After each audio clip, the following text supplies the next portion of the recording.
Hello everyone, good afternoon. আজ বানাচ্ছি কড়াইশুঁটির কচুরি। জানি অনেকেরই বাড়িতে খাওয়া হয়ে গেছে, তো আজকে আমি এবছরে প্রথম বানাচ্ছি কড়াইশুঁটির কচুরি। কড়াইশুঁটির কচুরির রেসিপিটা তোমাদের সাথে শেয়ার করছি। তোমরাও কি এইভাবে বানাও? কমেন্ট করে জানিও কড়াইশুঁটির কচুরি আমি কিভাবে বানাই, তোমাদেরকে চলো দেখাই।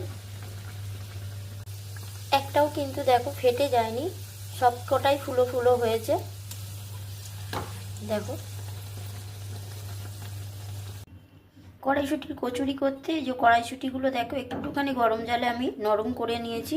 এখানে কাঁচা লঙ্কা রয়েছে, একটুখানি আদা রয়েছে, মিক্সির জারে আদা, কাঁচা লঙ্কা, হাফ চামচ লবণ, 1 চামচ চিনি, হাফ চামচ হিং আর কড়াইশুঁটিটা দিয়ে দেবো, দিয়ে ভালো করে পেস্ট করে নেব। কড়াইশুঁটিটা আমি অল্প একটু জল দিয়ে দেখো ভালো করে বেটে নিয়েছি।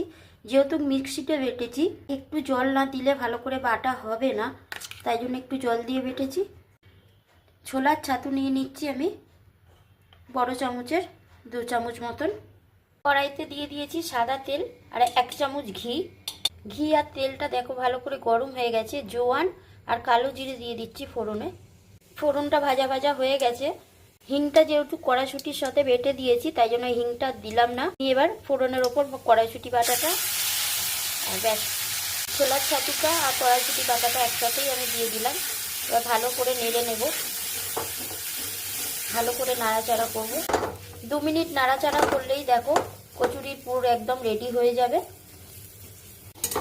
কচুরির পুর দেখো একদম রেডি, এই যে কড়া থেকে একদম ছেড়ে ছেড়ে যাচ্ছে।